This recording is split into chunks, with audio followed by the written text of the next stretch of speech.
Let me switch gears. I want to talk for a minute about just traffic, which, by the way, is relative depending upon where you're from. If you've lived in Charleston for your entire life, then yeah, you're going to think traffic is awful.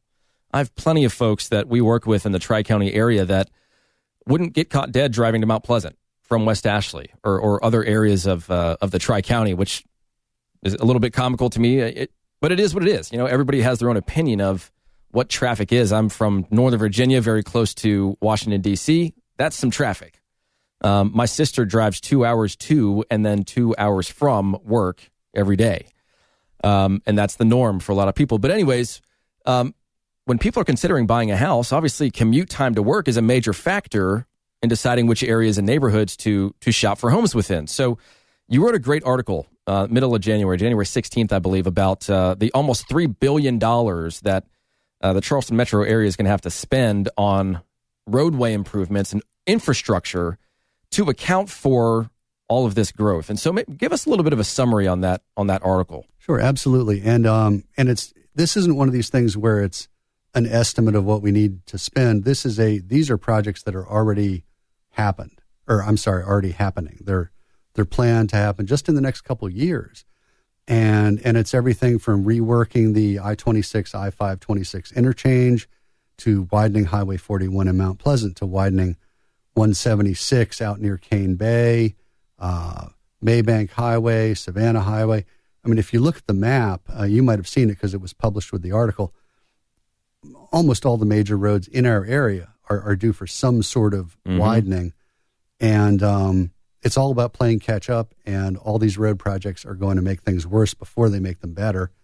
And there's just going to be more coming behind that. Right. And there's just no way getting around the cost or the amount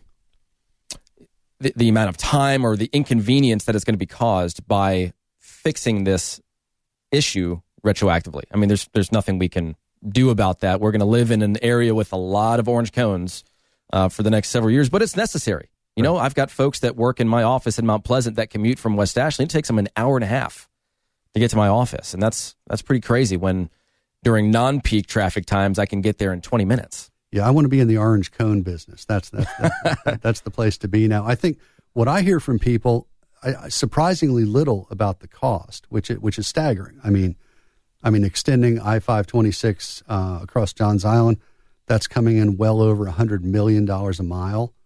Highway 41 in Mount Pleasant, more than $30 million a mile. What I hear complaints about is how long it's taking, because going through the permitting process can take, like with Highway 41, years. Sure. And then the construction itself might be another, depends on the project, year and a half, 3 years, depends. Yeah, and I've had folks that live right on the stretch of 41 that have contacted me, and they've said, hey, should I sell now? Should I get out before this whole thing starts? What's the play here?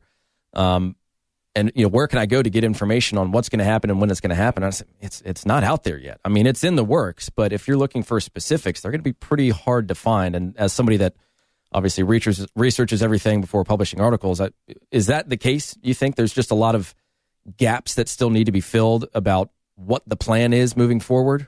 Well, it depends on the project, but yeah, like with Highway 41, they haven't even decided what the plan is yet. Right. And it's very controversial. They talked about maybe running a 5-lane road through the middle of several subdivisions, and then they dropped that. That was not very popular. I couldn't imagine so. But everybody knows that in the background, and for those not familiar, Highway 41's up in northern Mount Pleasant, runs from Highway 17 to the Wando River.